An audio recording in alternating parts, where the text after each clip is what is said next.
Bulagan!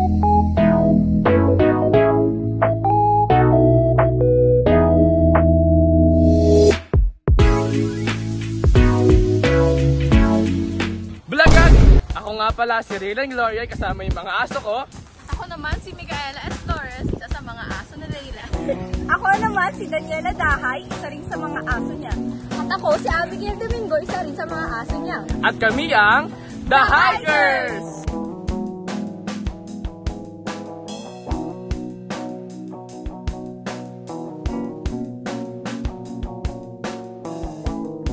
Isa sa mga kinikilalang tourist spot dito sa Montalban, Rizal o dito sa aming lugar sa San Rafael, ang Mount Parawagan.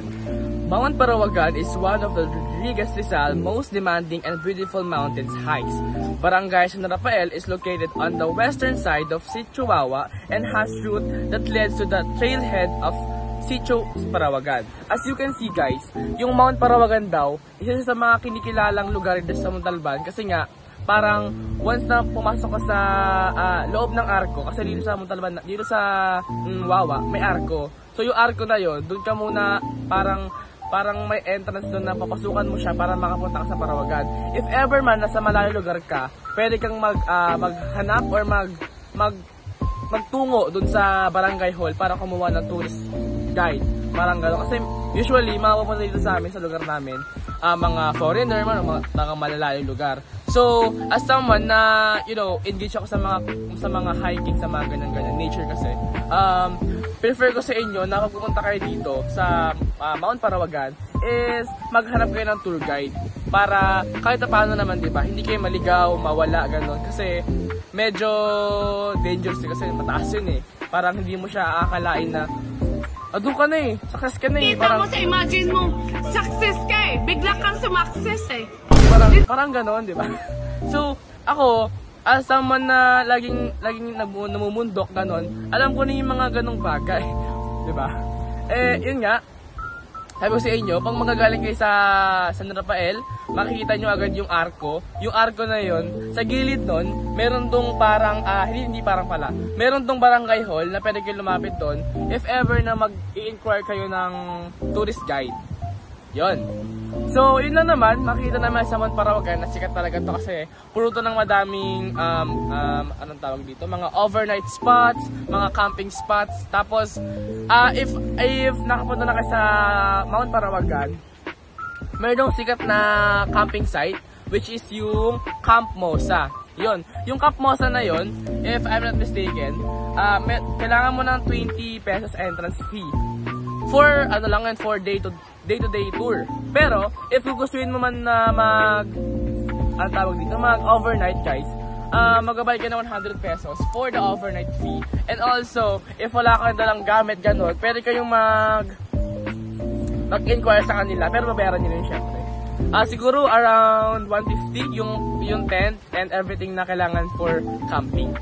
And yun nga, yung Camp Mosa na yun, isa sa mga sikat na camping site doon sa Mount Parawagan if gusto nyo pumunta doon. Yun lang naman, and now, ipapakita ko sa inyo yung mga kailangan nyo dalhin sa pag-hike ganon. Kailangan nyo siyang prefer for your safety also. And pinapakilala ko si Mika and si Abby to introduce to you kung ano nga ba yung mga dapat dalhin sa pag-hike.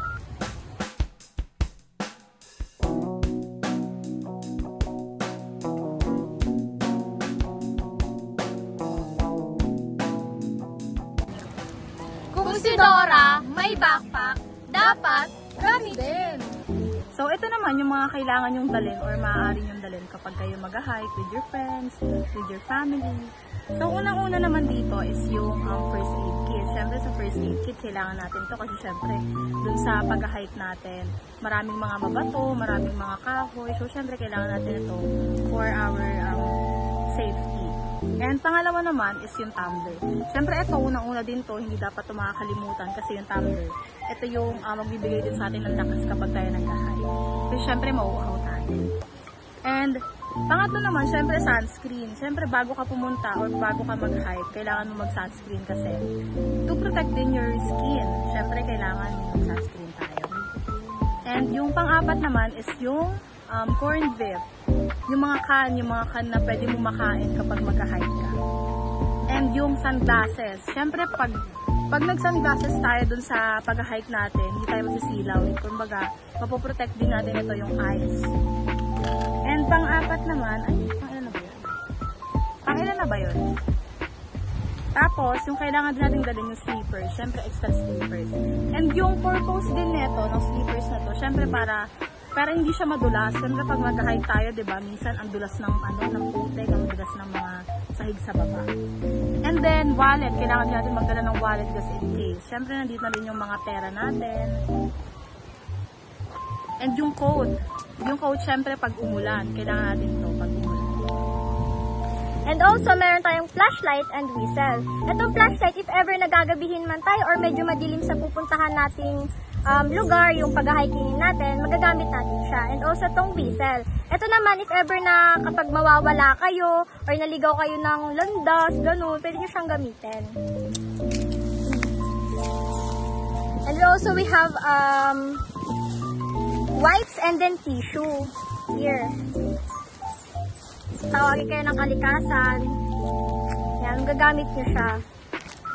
Ang dalawa. And then, syempre, extra clothes.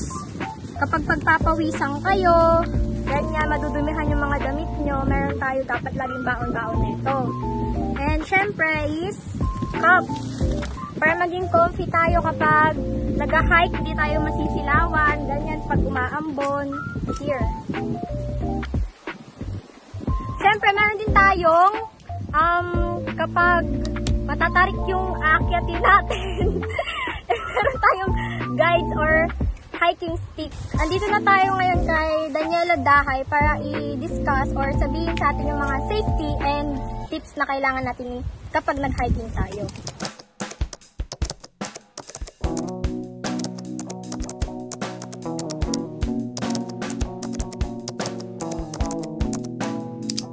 Hello! Pag-uusapan natin ngayon ang mga safety tips to remember during a hike.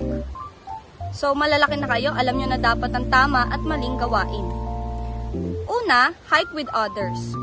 Importante ito na mag-hike tayo kasama ang iba para mas less fear ang ating nararamdaman during camping. Next is, always tell someone where you are going. Okay, before leaving your house, it's important to let someone know about your location and where you're going. It is a must for hikers. Third, bring safety equipments. As said earlier, we need to bring flashlights, we need to bring whistle in case of emergencies. Wear appropriate shoes and clothing. Kanina, pinakita sa atin na dapat magdala tayo ng extra slippers para hindi madulas ang ating dadaanan. Bring enough food and water. Dapat nagdadala tayo ng extra food and waters para kapag nagkaroon ng emergency and hindi pa tayo makaalis agad sa pinagcampingan natin is may extra food tayo. Proper disposal of garbage. So ito, importante talaga to dahil dito magbe-benefit also ang nature na pagkakampingan natin. Yun lang, bye!